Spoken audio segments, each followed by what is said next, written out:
Gary Parrish, welcome back to the CBS Sports Eye on College Basketball podcast, where we sometimes discuss camel fighting, dodo birds, and leaky black. The Eye on College Basketball podcast is presented by FanDuel Sportsbook. Make every moment more. Matt Norlander is here with me. If you're watching on YouTube, smash the like button like you're Brandon Davies. You have consent. And don't forget to also subscribe to the CBS Sports College Basketball YouTube channel. While you're here, let's get into it. As you may or may not know, exactly 0 ranked teams played on Thursday. Exactly 0 ranked teams going to play on Friday. It's a lame 2-day stretch. Norlander probably wants to blame it on Nico Medved. I do. Way things have been going lately. So what I want to do today is start with a brief conversation about the dribble handoff that we did at cbssports.com earlier in the week. The question was simple. What team is the biggest surprise so far this season? Deadleg, you went with, I believe, BYU, Brigham Young University. Why?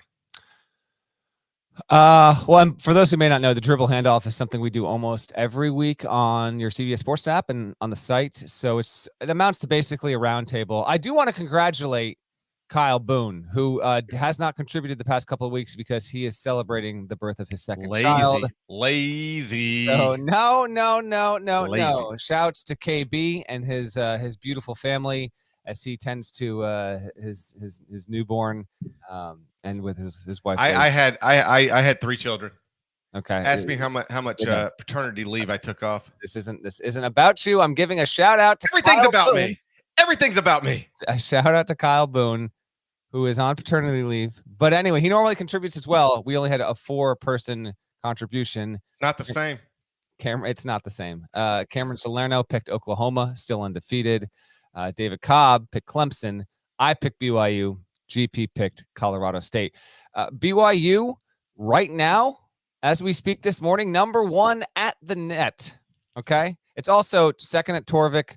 It's top 6 in KenPom, was 6 in the Massey composite, which brings in all sorts of rankings across the board and refreshes every Sunday.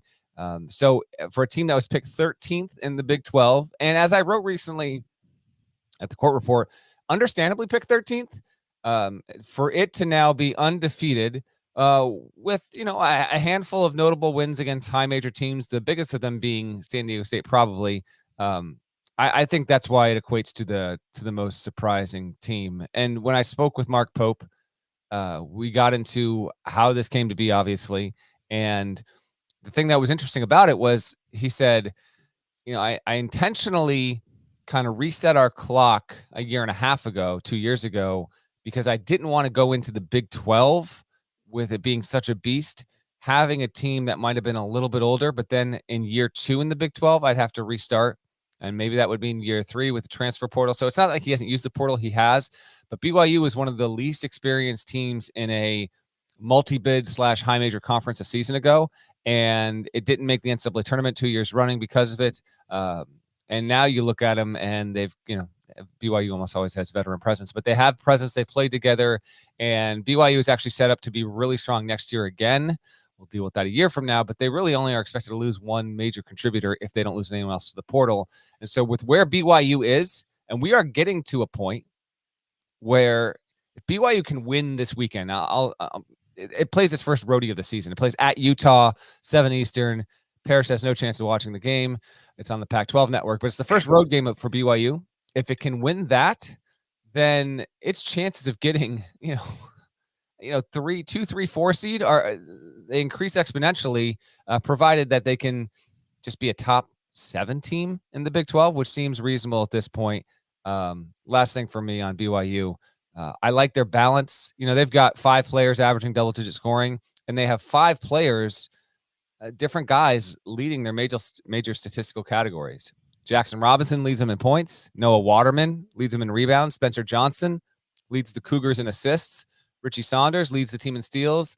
And Atiki Ali Atiki leads the team in blocks. And yet, BYU fans who are either love this podcast more than anyone else or might hate it more than anyone else. It's tough to tell. They know that arguably the most valuable piece is the 6'6" big Fousseyni Traore, who has been a key piece the past few years and continues to be that. So they're really good defensively. I won't get too in the weeds on the styles and schemes they run, but just know that this team is 7th in defense and 5th in offensive efficiency at Torvik. Purdue is the only other team in the country top 10 in both. And Gonzaga and Marquette are the only 2 other teams in the country that are top 20 in both of those metrics. So far this season, BYU passes every conceivable test. It is not just one of the biggest surprises. It is for real and is on a fast track to getting back to the NCAA tournament. I believe that this is unprecedented. That the idea that you could be picked 13th in your league in the preseason and in December be number 1 in the net. Now, obviously, we haven't had the net very long, but this is incredibly unique. And we've touched on it. I hadn't spent much time on it previously, but we've touched on it in the sense that both these things can, because they're not just number 1 in the net. They're strong everywhere. In every computer, BYU is really, really high. And both things can't hold true. There's no scenario where you can finish this high in the computers and in the bottom half of the Big 12. You either got to settle into what we thought you were going to be or something close to it, or you are going to wildly exceed all expectations. What do you believe in? We're talking about, if I say, hey, dead leg on February 8th, we're going to circle back and we're going to talk about BYU. I have no idea what's going to happen between now and then, but on February 8th, just put it in your calendar. We're talking about BYU again 2 months from now. What do you think we're talking about? This has lived up to the early season computer projections, or the Big 12 coaches knew what they were talking about when they picked BYU 13th out of 14 teams in the league. How about I'll put these parameters on it. 2 months from now, is it more likely BYU is in the top 10 in most metrics or outside, just say the top 40? Although it was first because Pomeroy was high on him preseason. Pomeroy had him top 40, but let's say outside the top 35. I would say inside the top 10 is more likely at this point, but I say that acknowledging that the road game, the only road game of the non-conference play for BYU this season, the Holy War on Saturday, is a major one. And especially if you can notch that road win, BYU is projected to win, but I actually think it's going to be a really, really competitive game and one of the better ones of the weekend there. I would lean more that top 10 status is more likely than falling outside the top 35. But the Big 12 is the best league in America. The Big 12 still has 5-6 unbeaten teams left. It's going to be a bear. BYU starts its league schedule home Cincinnati, at Baylor, at UCF, home Iowa State, at Texas Tech. So 3 of the first 5 on the road. We could see some bumps there. Some of the really tough road games are on the back half of that 2-month stretch from now, GP, but I would lean the former. I could see. I don't think they're going to. The least likely option is that they actually become what the Big 12 coaches thought they would be, which is one of the 2 worst teams in the Big 12. I don't see that. I mean, they've been really playing at a high level, and all of the computer stuff is strong. Here's the thing: slipping out of the top 35 is not a disaster. It's definitely not. It's definitely not. They could be out of that and still easily get into the tournament. They're also been helped by the fact that they're number 1 in 3-point defense in the country, 22.4%. And some of that can be performance-based. Some of it can also be luck. So you could have some reverting to the mean. And they're also 5th in free throw percentage, quote unquote, defense, which you have very little control over. So they just happen to have played teams so far that are only making 61.5% of their free throws. That could well change and, change to 66, 67% by the time we get to February. So I just want to acknowledge the fact that statistically, BYU has also been beneficial to some things outside of its own control. And that has helped. From a metric standpoint, it has helped the team climb. I don't think it's an indictment whatsoever on the team performance. I do think BYU is for real. Right now, TCU is top 35 at KenPom and ranked 9th in the Big 12. So you can finish top 35 at KenPom and still finish in the bottom half of the league. That's how strong the league is. But I think they're for real. Are they really the best team in the country, like the Nets suggest, or a top 10 in the country, like other computers suggest? I don't know. But this looks like a team that it's not going to finish anywhere close to 13th in the Big 12. Looks like a team headed to the NCAA tournament. I'll be honest with you.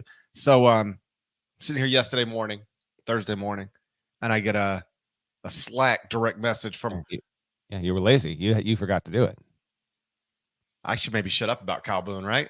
Yeah, at least he has an excuse for not participating in the dribble handoff. I think Kyle Boone could have submitted a dribble handoff submission in no time and beat you still. Yeah, but hey, maybe I should shut up. Yeah. All right. Maybe I should shut up about Calhoun until I can get my dribble handoff entry in on time. So I get a direct message from Marcus, and he says, hey, just because, he's the nicest person in the world. He's like, hey, just whenever.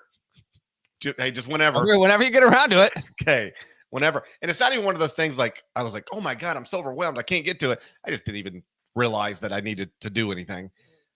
Maybe I should pay closer attention. So I say, hey, listen, I'll get it to you. Give me, you got 20 minutes? I'll get to you in 20 minutes. I'm sorry.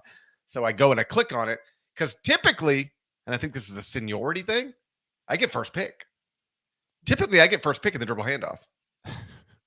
So I go to it and I'm like, well, I don't get first pick now because everybody's just waiting around on me. Now I have to take last pick. So I go to it and I said, okay, I'll just 200 words on BYU. This is going to be easy. Yeah. And then I click on it, and guess who took BYU? 48 hours prior, by the way. Guess who took BYU 2 years ago for this week's dribble handoff? It was Death Leg. So I thought about just deleting his, because once you're in there, you have access to everything. I thought about just hitting delete on his, or really just like, tightening it up and then deleting Matt Norlander and putting Gary Parrish and calling it a day. I mean, I got to tighten it up. Otherwise, people would know there's no chance it's me. Mm-hmm. So I was going to tighten it up, put my name on it. I said, you know what? I'll just write about another team. I went with Colorado State. I know how much you hate Nico Medved. Can't stand him. I know you guys have had your own little personal thing for a while. Yeah. It's like in college basketball. Every time I talk to somebody, they're like, so what's going on with Deadleg and Nico? And I say, I don't know. They're working through it. They're working through it. They used to be tight. Now they're working through it. And then it's like, okay, what's going on with Goodman and Jerry Stackhouse? And I say, I don't know. That actually people ask about. I say, I don't know. It's none of my business. It's none of my business. All right. Colorado State is also one of the biggest surprises in the country, Deadleg, whether you will accept it or acknowledge it. They finished 15-18 last season, the Rams, my Rams, David Roddy's Rams. And they were finished 110th at KenPom. They were picked 5th preseason Mountain West Conference poll. Got 0 votes in the preseason Associated Press top 25 poll. Right now, they're number 9 in the top 25 and 1. 12th in the coaches poll, 13th in the AP poll. 9-0 start, highlighted by a 69-48 beatdown of the Creighton Blue Jays. That is currently in the top 10 at KenPom. Also beaten Colorado, also beaten Washington. So they got 3 wins over power conference schools, 3 wins over top 75 KenPom teams. Got another opportunity this weekend against St. Mary's. If you can take your personal issues with Nico and set them over here, do you believe in Colorado State? Right now, according to KenPom, projected to win the Mountain West Conference. And if they win it, it'll be Colorado State's first Mountain West Conference regular season title since trivia time. Regular season? Yep. Has Colorado State even ever won the Mountain West? The conference is like 23 years old. I'm going to say never. It'll be their first. They've never done it. Look at me. Look at you. For a man who despises Nico Medved, you sure do know a lot about the Rams. Yeah, you got a lot of hate speak about me and Nico. Wait till we get the team that you can't stand, Marquette. That's coming around the bend. Just as a reminder to viewers. Yeah, Colorado State. I believe in him. I have been championing Isaiah Stevens on this podcast for years, and he has a claim. You listened in the offseason and the lead up. You're not that surprised because I told you Isaiah Stevens would have capability to be a top 5 point guard in the sport this season. He might be the best right now. He is the guy that makes that team go, but it's an offensive first group. So Nick Clifford, Joel Scott, Josiah Strong, all really, really good players.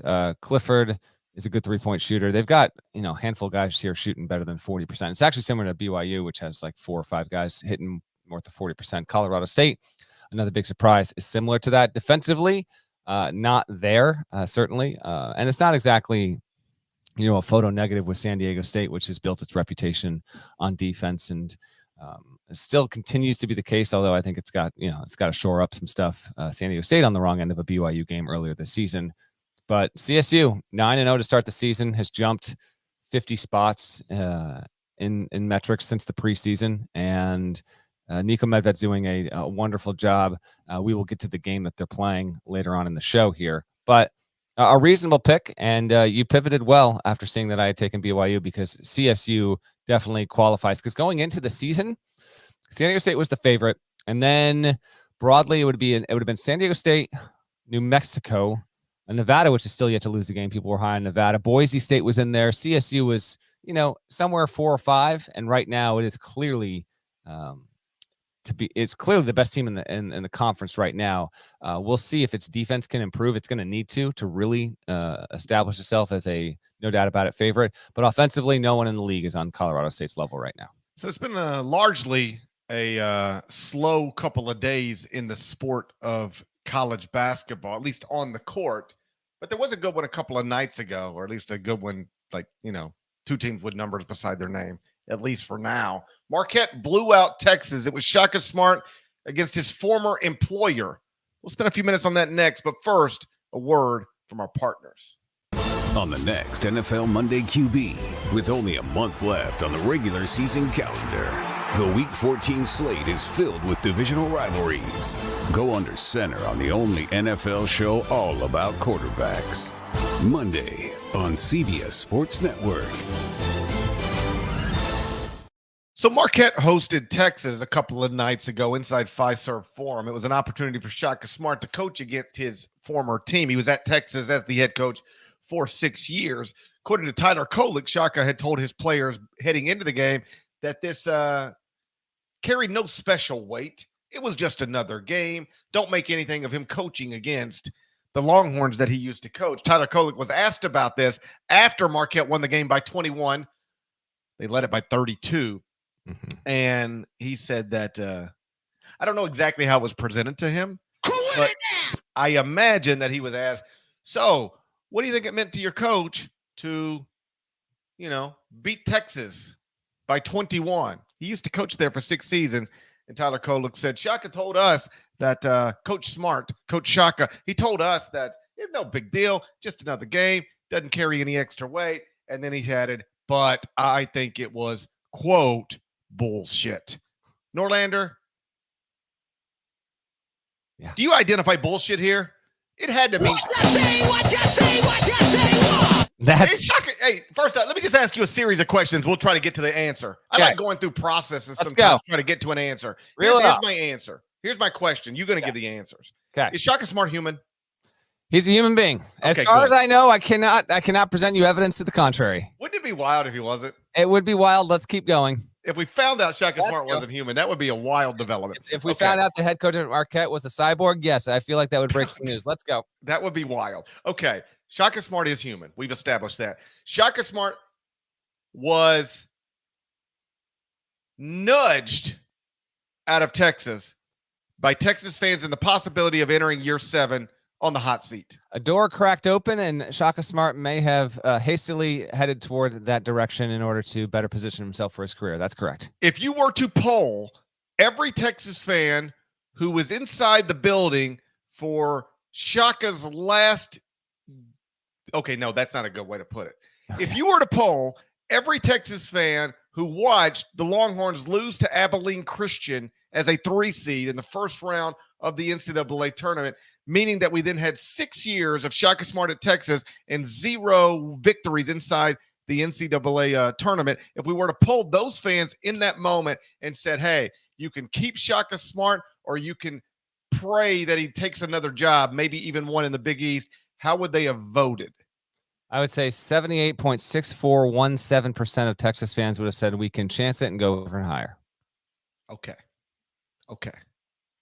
So given that, according to you, Texas fans reached a point where they said, we would rather this guy not be our coach than continue to be our coach. We think we can do better than him. In fact, if he ever were to leave in the next day or so, we can probably just go get Chris Beard from Texas Tech. And my God, what a blessing from heaven. We would have Chris Beard instead of Shaka Smart. All of that is true. And if all of that is true, how could you not love beating their brains in just a couple of nights ago? How could it not mean something more to you? Yeah, I mean, I think there on some level it did have to mean something significant to Shaka, and Tyler Kolek, keep bringing it. I mean, keep bringing it at these press conferences. He's the best cusser in college basketball. Maybe also the best passer, yes, but definitely the best cusser. The best sir. Fill in sir, cusser, passer, you name it. Okay. There's a lot of ers you can get to, buddy. I don't know if you want to sign this label with SSER. The sir, yeah. Those two specifically. The point is this: Shaka Smart, who maintains good relationships with people at Texas, and I believe that on a certain level, he wasn't out for blood revenge with all of this. Nonetheless, competitor, and you're at your new spot. You're thriving. You're looking good, and as someone who covers the sport and a fan of college basketball, what a letdown this game was. Texas wasn't even competitive, and I want to get to the Longhorns in a second before we get out of here. But for Shaka Smart and for Marquette, reinforcing your top 5 bona fides. As someone who picked Marquette to be the number 2 team in the preseason, I was joyful to see that they were reinforcing that opinion. But as someone who wanted to watch a competitive game, Wednesday night's matchup in Milwaukee was oh boy. But good on Marquette. And to the broader point you're making here, Parrish, I wrote a big column on this after Marquette won the Big East championship at Madison Square Garden, and why Shaka did it, how it came about, and why it makes sense. And this really is a tremendous fit, and Marquette could have its coach for the next decade plus. I mean, it is working there. It has been working there since he got there, and there was not a militia of doubters when it came to Shaka Smart coaching at Marquette. But I don't think anyone saw the success he had in year 1 when he got to the tournament, and then certainly nobody had that. Marquette was picked 9th. That was the origin story for Tyler Kolek's legendary encounters with the media and cussing on the record there. They go from that to winning the Big East, a regular season title and tournament titles. First time ever in program history they had won a regular season and postseason title in the same season, and now he's just thriving. Yes, of course, the win over Texas had to mean something. If you gave Shaka Smart truth serum, I think he would say that. I actually think he would say it means more in the context of MU kind of repositioning its season ever so slightly and staying on that upper tier than it is about personal validation over beating a former employer. But they won, and they made it a laugher, man. I mean, that game was not competitive 6 minutes in, and they made sure they kept it that way. Is there such thing as truth serum? There is not. A lot of people are always talking about it.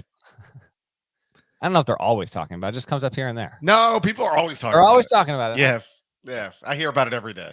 Every day. I'm going to say that's not actually the case. Every single day people are like, if you gave somebody truth serum, I'm like, where do you get it? There's some sort of concoction. I feel like there is some sort of medical concoction that can induce people to I don't know, maybe be more uninhibited, but you're asking the wrong guy. That's called vodka, dead leg. Oh, okay. You're talking what you're talking about is vodka. Okay. I was happy for Shaka. I always try to think of it from my perspective. Like, if I were him, how would I feel? And I know that's not an accurate way to look at everything, because you're projecting. Like, it's possible. In fact, it's entirely likely that Shaka Smart doesn't feel the way I feel about certain things. But if I were Shaka Smart, like this is somewhere in your head. Those people thought that they could do better than me. They were glad when I left. When they heard I was leaving for Marquette, they were happy. They didn't want me to be their coach anymore. And I know you don't celebrate all the stuff that has happened at Texas since Shaka left, because some of the stuff that has happened at Texas since Shaka left is ugly stuff. Nobody wants that. But I do think somewhere inside, if you're being honest with yourself, if you snort a line of truth serum, oh gosh, is that the way you do it? No, I don't know. Keep going. Never had it. But I think if you did that, you would say, yes, I find some joy in having this 2-hour section of my life where I got to the school whose fans were happy when I left. I'm blasting them right now. We're up 32. That's got to make you feel good on some level. And how about this? I just love thinking about how random all of this is. If Abilene Christian doesn't beat Texas, where's Marquette today? I still think. Do you think he still takes? Let's say Shaka Smart in that year. I actually think it's possible if they beat Abilene Christian. Yeah, I think it's still possible he winds up at Marquette. Yeah. Okay, how about this? I have the answer for you, but yeah, continue. Texas goes to the Elite Eight that year. Yeah. Shaka Smart still goes to Marquette? Mm-hmm. No. I don't think so, but I think Porter Moser's coaching Marquette if that happens. So just think about that. And maybe they would be nearly this good. I don't know. Porter Moser's right now. He's coaching one of the most surprising teams in the country. He's getting it going at Oklahoma this season. They've yet to lose, so it's possible. But if you're looking for the sliding doors, my prediction would be that Porter Moser, who had brought Loyola Chicago to the Sweet 16 that season, and thus was not available to be interviewed for the Marquette job. Shaka Smart was available. I think that's how that would have gone. With Texas be in a better spot right now, if Shaka was still there, who knows? Who cares? I guess. But they are where they are, and Marquette right now is as a program is positioned. To me, it seems at a stronger point than it has been in a while. Like even like the good years under Buzz, like it wasn't this. You really probably have good years under Buzz were really good. They were really good, and he made. I don't have it up, and I think he made 6 straight tournaments. But did Buzz Williams ever crack the top 5 when he was at Marquette? He did not.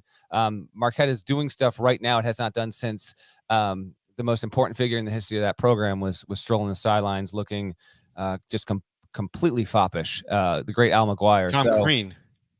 No, McGuire. Al McGuire. I'm not going to let you slander Tom Crean on this podcast. Even Tom Crean would admit Al McGuire is the guy at that school. I don't accept that. Well, you don't have to, but this is Marquette fans. This is why he hates your program. What do you want me to tell you? I'm just not going to accept that. Well, there you go. You weren't there. You weren't there for you didn't ever sit at a table in a Marriott in downtown Memphis with a Prop 48 named Dwayne Wade for Conference USA Media Day. Nope. Wasn't me. But guess who did? Yep. There you go. Tom Crean's the go to Marquette, as far as I'm concerned. That's actually offensive to Marquette fans. Well, they're going to have to deal with it. Go find him, people. Go find him. They're going to have to deal with it. Hey, on the other side of Marquette was Texas, and they're now 6-2. They don't have their best win is a close win over a Louisville program that is. No, it's a 1-point win. Close doesn't even define it. It's a 1-point win on a neutral floor. That's the best win. Tom Crean would never. All right. He might. I mean, in that last year at Georgia, maybe, but you get the point. You know what I'm saying. All right. 6-2, no good wins. In fact, some of their wins are bad wins. How about that? Even some of their wins are like, come on, man. Yeah. Not only do they have no good wins, they've got some wins that like you'd rather them not even be there. I think more highly of you if you didn't even play that game. All right. And you won it. The 2 losses are to UConn and Marquette. Nothing shameful there, but they did come by an average of 15.5 points. You concerned about Texas? Yeah, I mean, they lost to UConn by 10, and they got boat raced by Marquette. I know it was a road game, but it was a boat race. And how about this? Okay, so team performance-wise, I think Texas is getting there, and it's not alarming in terms of their roster and their personnel. Dylan Mitchell, I think, is improved. Max Asmus is doing mostly what's been asked of him. He's one of the best scorers in the country, continues to be that. Caden Shedrick, the Virginia transfer, even he is looking pretty solid after coming over from the Wahoos there. Tyrese Hunter, from a shooting standpoint, is not what he needs to be, and I think that is something. But, yes, it is about the schedule. 68th at Torvik. Its offense is ranked 130th as of Friday morning. They've got a major resume issue. They've got a game against LSU on a neutral. Nothing else is notable. I mean, like they host UNC Greensboro, which did win at Arkansas. So there's, equal parts like that's not a terrible mid-major, but it is a home game. It's not going to be a quad 1 result. They can't mess around. This is why November is so important for tournament resume building. Texas is already in a position, even though it only, quote unquote, only has 2 losses. It doesn't have one of the better non-con slates in the entire sport. And because of that, it just can't mess around in the Big 12. Like you do this, you don't have a lot of non-con heft. LSU doesn't project as an NCAA tournament team. Don't mess around and finish 500 in the Big 12, or you're going to be a premier bubble team. Even if 500 in the Big 12, the toughest league in America, is plenty respectable, you haven't done enough in the non-con. And I highly advise Texas to not lose again before it gets to Big 12 league play. Just something to keep an eye on for a preseason ranked team. Texas has no business being ranked now. Obviously, it doesn't have this, especially after the Marquette loss. There's just not a case for it, and so just something to monitor. I like the roster. I think Texas will steady, but we might have a case here where the team, if it does make the tournament, its seed, while maybe being deserving, it will have a roster that would indicate it should be a better seed. I think that might be possible going down the road. I'm not concerned about their resume right now because they're a Big 12 school.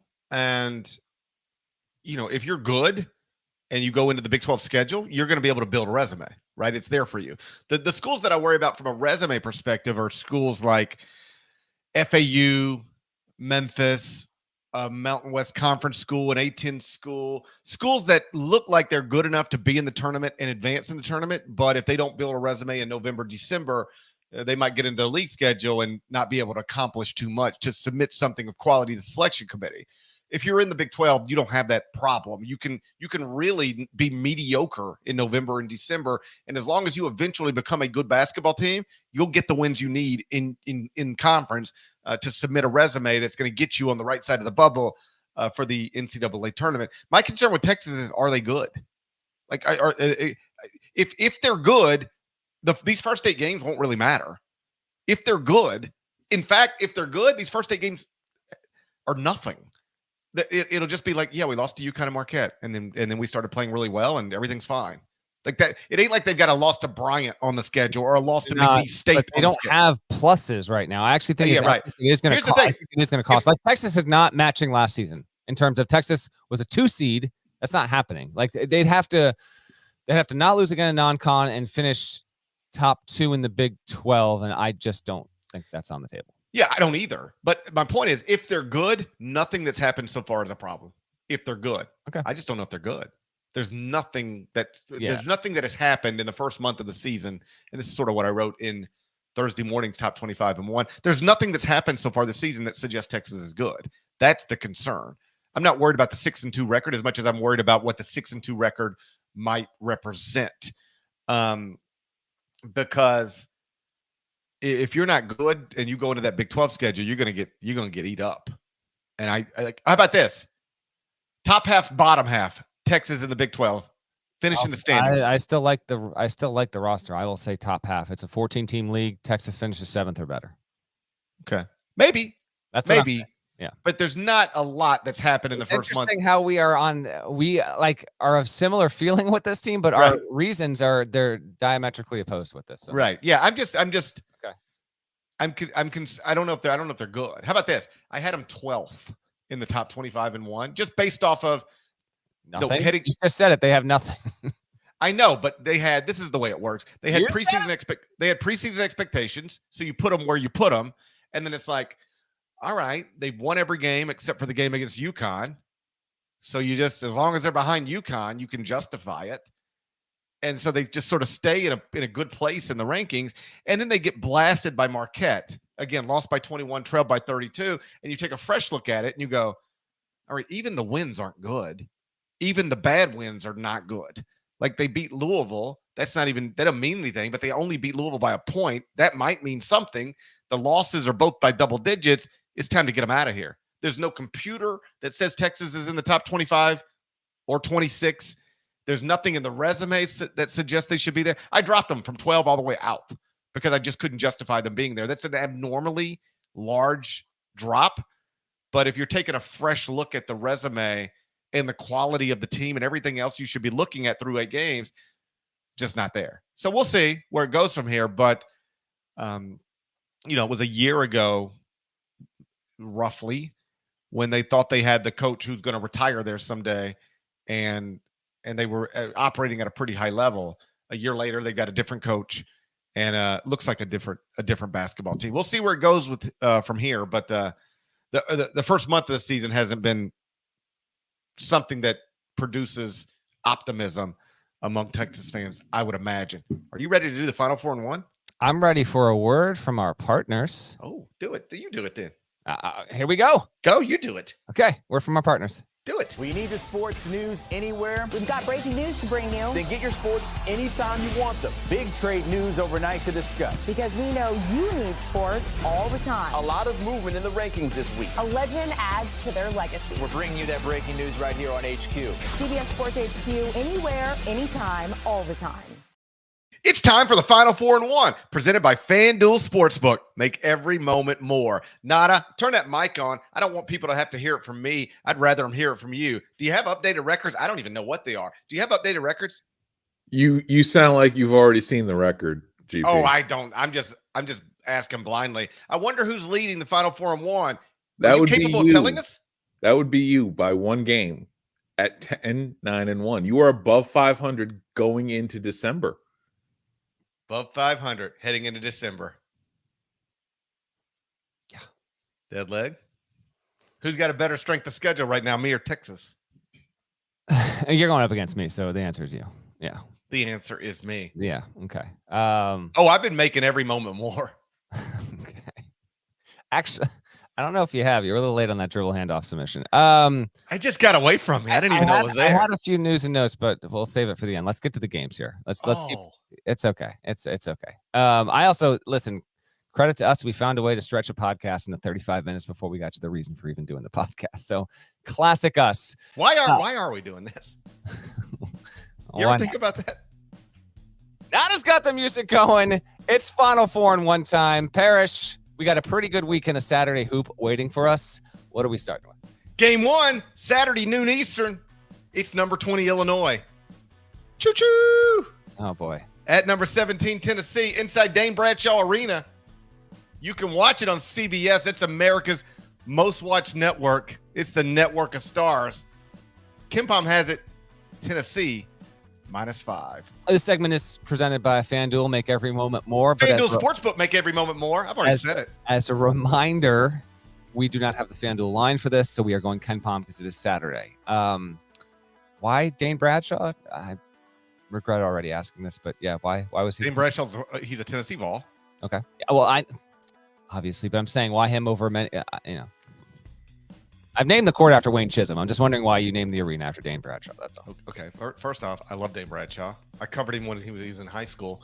One of my first interactions with Dane Bradshaw, he was a freshman at White Station High, and he was like a starter on a state championship caliber team, and so he became kind of a big deal in Memphis. And I walked in, and he was in high school, and he had a black eye. He had a black eye. I said, "My God, Dane Bradshaw, what's going on with your? What happened?" He said, "I got into a little, a scuffle." I said, "Oh, okay." And I said, "Doesn't look like you did too well in your scuffle." He said, "You should see the other guy." I feel like we can say that all the time. Yeah. I said, "Okay, Dane Bradshaw. Okay."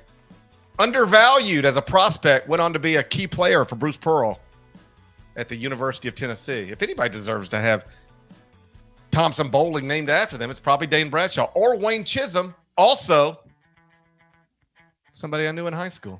Okay, there we go. I sound like Josh Giddey. I should shut up. Okay, Illinois at Tennessee. It's the first time these teams are meeting since 1988. Illinois, I just saw them in person, coming off a season-best 98 points when they shot 63% from the field and made 40% of their three-point shots. Also 90% versus from the line.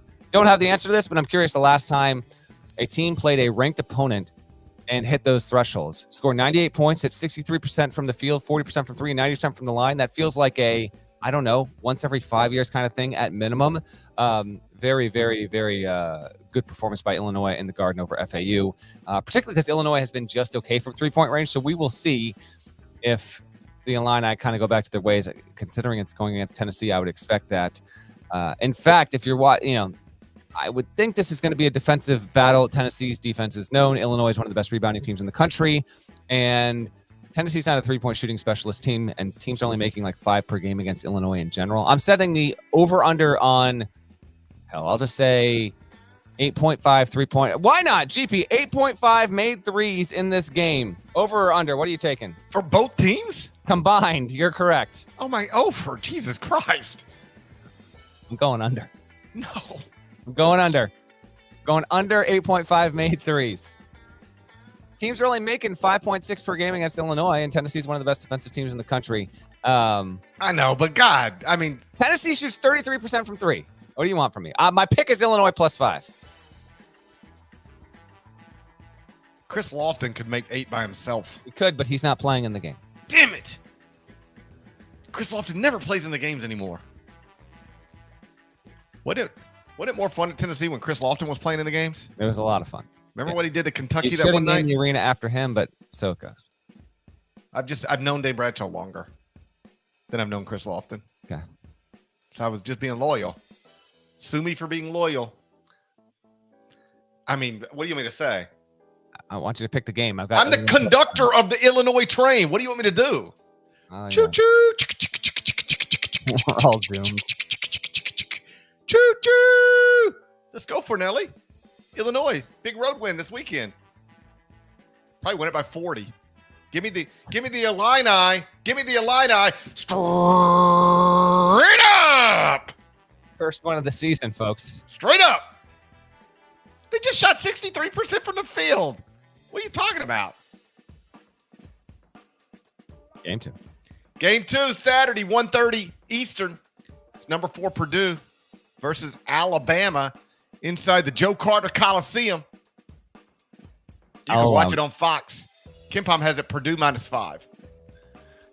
This is part of, if you're wondering why these teams are playing in Toronto, it's part of the Hall of Fame Toronto series. Oh, by the way, Zach Edey going back to his roots. He is from the 6.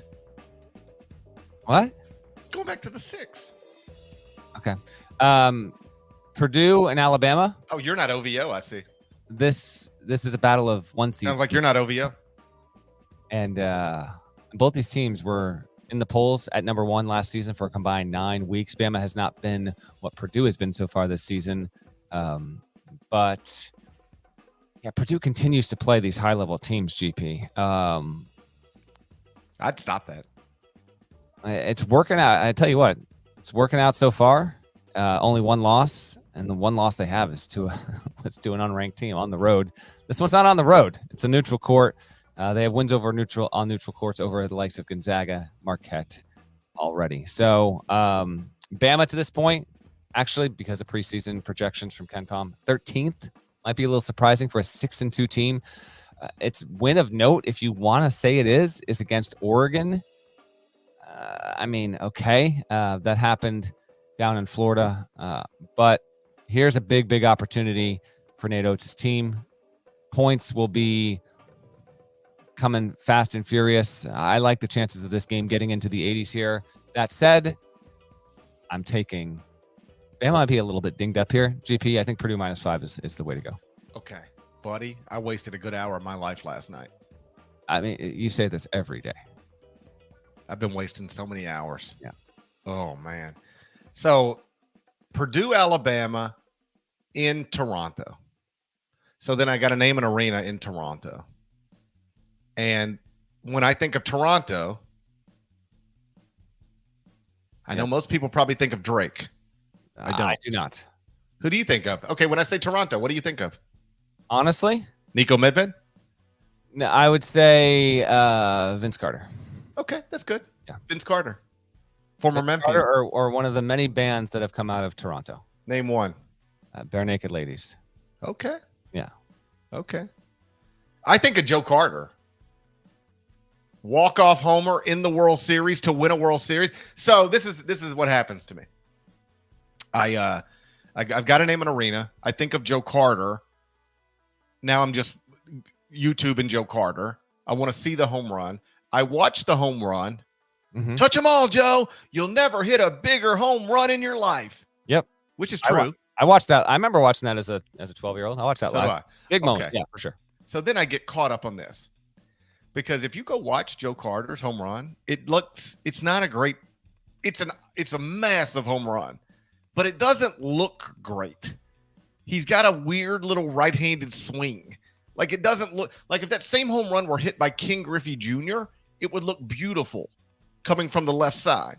But the home run coming from Joe Carter, it's like he's got this weird little right-handed swing, which then my mind goes to why are, because people say this, because it's true. You see a beautiful left-handed swing, and it just looks prettier than your best right-handed swings. So then I play baseball my whole life, and I've never gone down this path. Why do you think left-handed swings, generally speaking, look better than right-handed swings? I have no idea. Okay, I didn't But either. I agree with you. I agree with the premise. Right. That a lefty swinging the bat, there's something about that motion that your average major leaguer that's a lefty that's sending one over the fence is going to look cosmetically better than a righty. Okay, right. Everybody agrees with that, but you ask. Okay, everybody agrees with that, and yet I guarantee if I were just walking around asking people, what's a why? Okay, we agree left-handed swing looks prettier than a right-handed swing, but why? Very few people would have an actual answer. So I just keep typing last night. Buddy, it's getting late, but I'm typing. Okay. How about this for the explanation? Do you accept this as an explanation? 90% of people in this world are right-handed. Okay? Mm-hmm. And when you are a left-handed hitter, you can get more comfortable in the box your entire life because everything is coming from over here. I like it. So you can get comfortable because everything's coming from over here. Yep. And yet, if you're a right-handed hitter and you're facing a right-handed pitcher, everything is coming right at your ear. You can never get comfortable because everything's coming here. But if you're left-handed, everything's coming from the other side. You can see it better.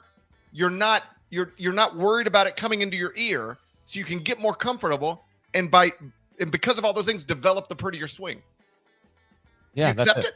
I absolutely accept it. This is what you did instead of studying up for Final Yes. Ball. Yeah, I don't know anything about the game. Yeah. I just wanted to be. I mean, I know Zach Edey's good, and Alabama. They lost Brandon Miller.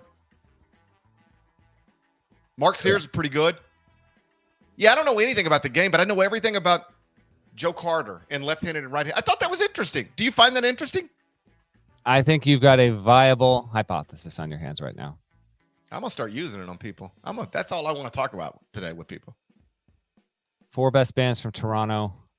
I'd say at least my 4 favorites. I'll say Bare Naked Ladies, The Band, Rush, maybe Broken Social Scene. The band? We don't get to claim the band in America? Absolutely not. The band Damn is it. Canadian. Yeah. Although I don't know if all the members are from Toronto. Might be like a Jimi Hendrix experience. What's the greatest American rock band? I've gone back and forth with Bomani Jones on this before. You think Bomani Jones is? No. So you got to eliminate. We got to get moving here, GP. You have to. The groups that don't count are the ones that have a front man that that kind of overshadow. So Bruce Springsteen and the E Street Band doesn't qualify. Tom Petty and the Heartbreakers doesn't qualify. Some will say because of the legacy that is the Grateful Dead. I think Talking Heads has a viable case personally because of its influence there. There's another group. Who was I talking about this recently with? The Beach Boys. Beach Boys. They're not a rock band though. Yeah, that's fair. It's not a rock band. I hear you. I think Funkadelic's got a decent case with how expansive its sound was and really ventured into not Parliament Funkadelic. There's another one out there. Who am I blanking on? Nirvana wasn't around quite long enough, and frankly, I don't think Nirvana's the greatest rock band, American rock band ever. Francis Bean Cobain just got married. Okay, I knew you'd be up on that. To Tony Hawk's son. How about that? Well, there you go. That's all true. Everything I'm telling you is true. Both of them, and I hope they live together happily ever. Francis Bean Cobain, not a fan of Nirvana. Okay, well, she said she doesn't like her dad's band. Okay, That's sad. Entitled to it, I guess. Who else is on this? I actually just Googled it here. You got what does it take for Metallica to get in there? Back end of Metallica's career. I don't know. Are we taking are we taking into account the entire discography here? It's sad but true. They do sad but true. All right, are we 2 games in here right now? Yeah, I'm taking game 3. I don't know, I gotta pick, pick, you need to pick, don't you? Pick the game and let's go. Oh yeah, I'll take Purdue, I guess. -5. It's fine, whatever. Who cares? It's game 3, Saturday, 3:15 Eastern. It's number 23, Wisconsin, at number 1, Arizona, inside the Larnell Center. You can watch it on ESPN. Kim Pom has it Arizona -6. Got someone in the chat saying the Doors. Absolutely not. Absolutely not. I'm The Doors are a band. If you absolutely should like them when you're 16. If you still like them when you're 36, you still have the mindset of a 16-year-old. Well, do you accept that? People can like what they like. I don't think people should be allowed to like what they like. All right. That's not America. The Isley brothers say hello, by the way. Isley brothers, grooving. They wouldn't put them at the top though. Isley brothers. I F with the Isley brothers for sure. What's this line on this game? Wisconsin at Zona. Arizona -6 inside the Larnell Center. Arizona 14-4 versus ranked teams. This is a ranked game. 14-4 under Tommy Lloyd. Credit to Caleb Love.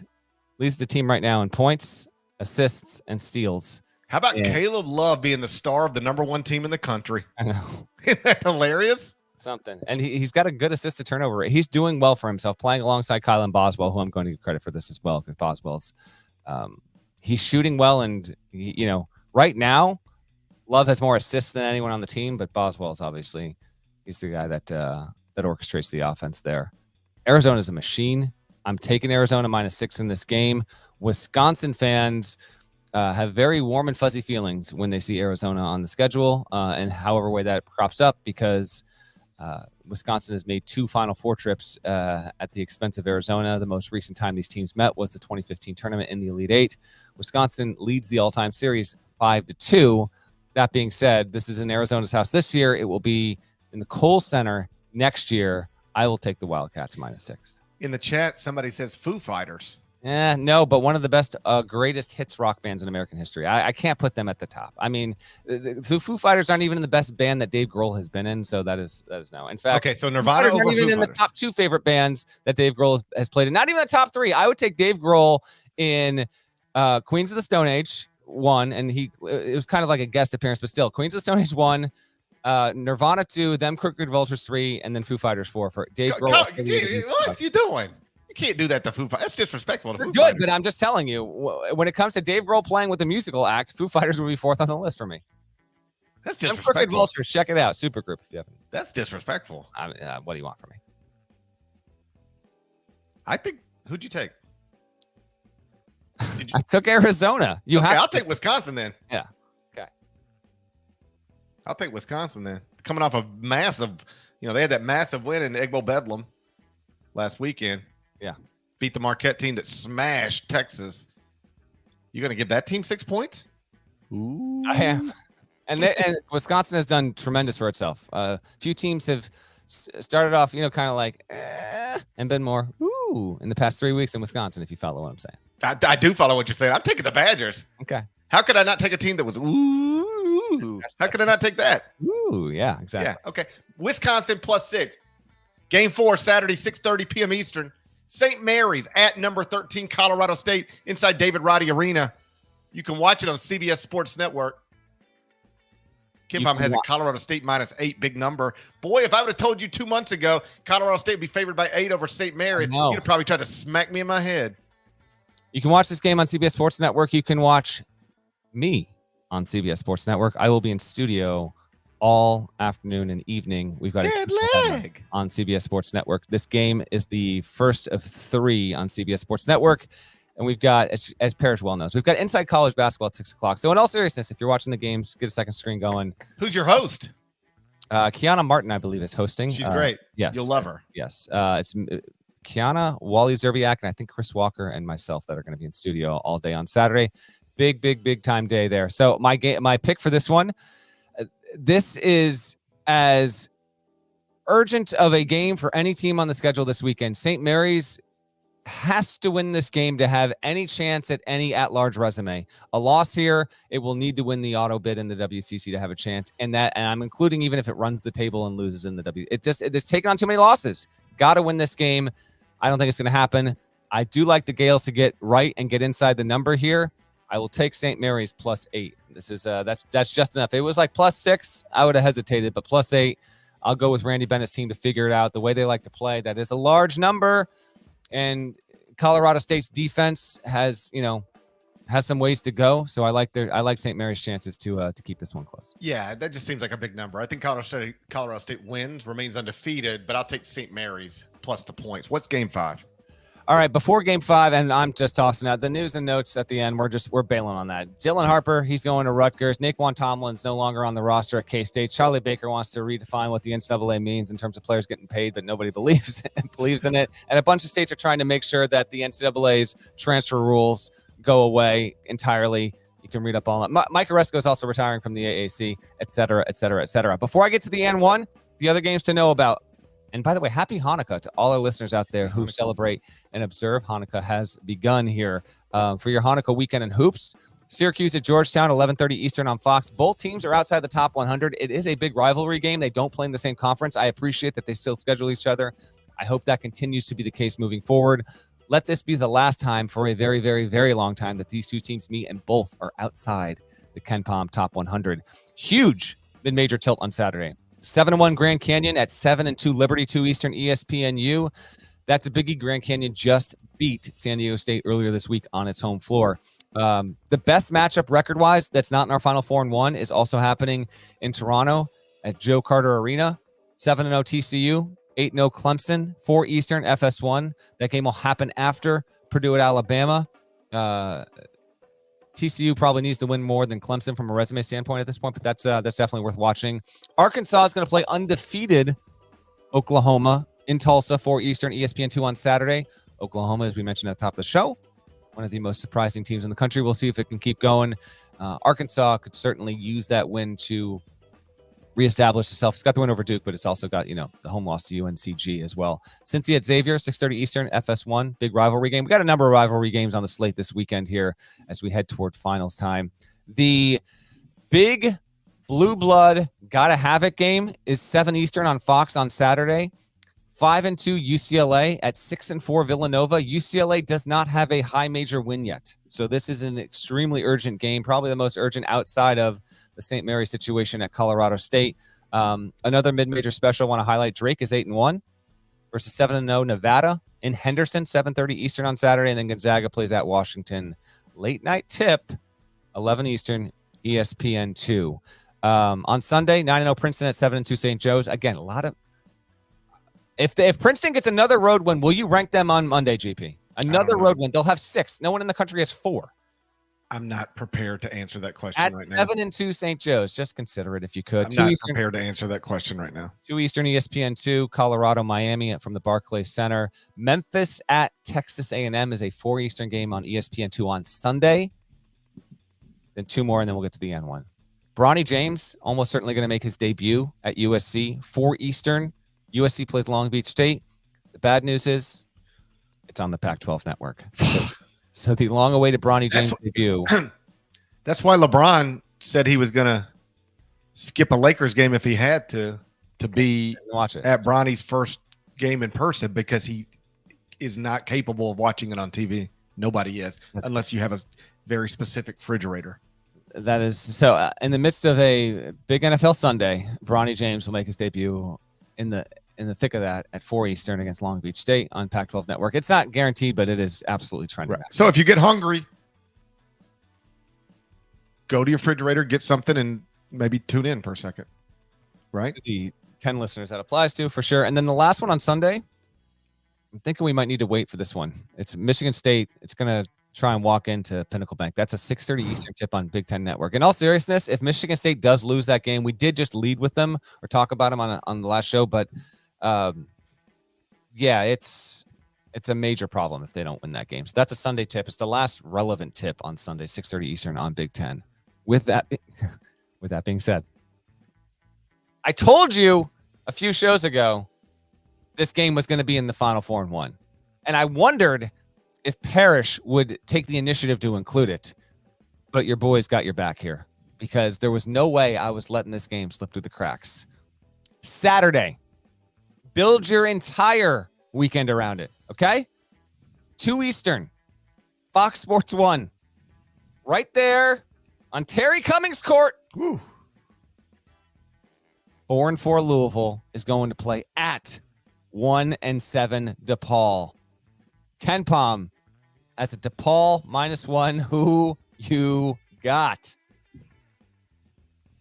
I don't even think these two schools are in, Ken Bob. They're there. I'm not sure of that. I'll tell you the rankings right now. What do we got here? I got it. Louisville sitting at 162. DePaul down at 212.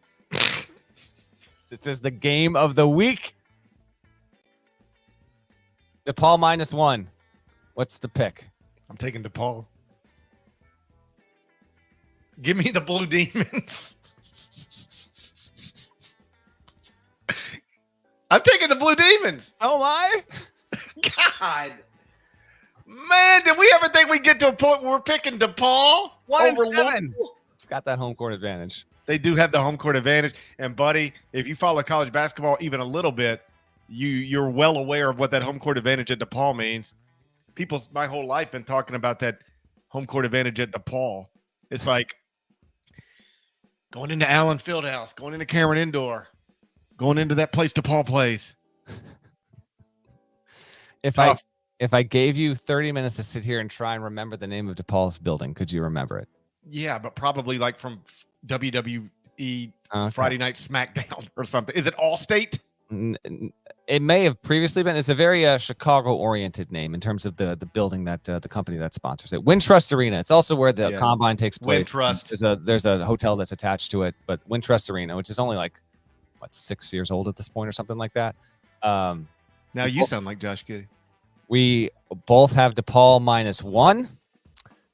These schools have met 60 times, and Louisville has won 10 of the past 11, but it did not win when they played a season ago. So we are taking the 1-7 team to cover in this game. And the 1-7 team is favored.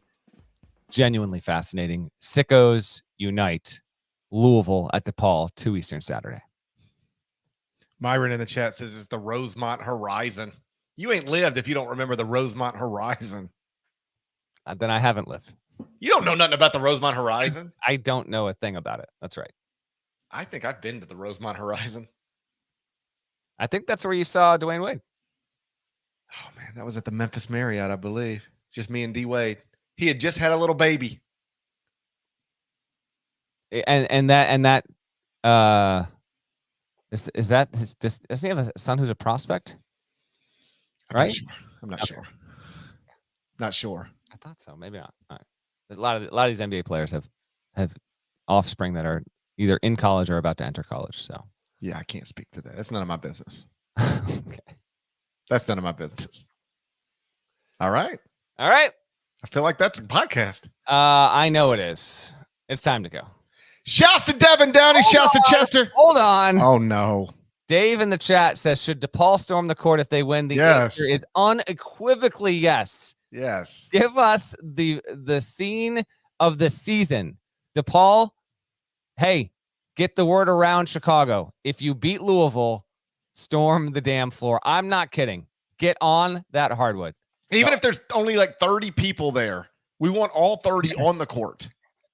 Yes. It's not even a storm. It's a light shower. It's a sprinkle. I don't care. Sprinkle that court. Sprinkle it. Let's go. And then we need Kenny Payne to like say something hilarious in the press conference, which he always does.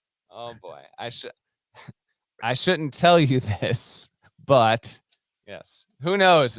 I can't even try and pretend and project and role play as to what that might be. He's hilarious. Hashtag sprinkle the court. Sprinkle the court. Shouts to Devin Downey. There we go. Shouts to Chester, South Carolina. Shouts to Terry Mephantigo, legend. Huck, Larnell, Wintrust, Joe Carter. It was a good home run, just not pretty. I just wish Barry Bonds would have hit that home run instead of Joe Carter. Wish Barry Bonds was a Blue Jay. If you're not subscribed, please go subscribe anywhere you subscribe to podcasts, including Apple and Spotify. More of us than there are of them. That needs to be reflected in the comments. So make sure to do that. We'll talk to you on Sunday. Till then, take care.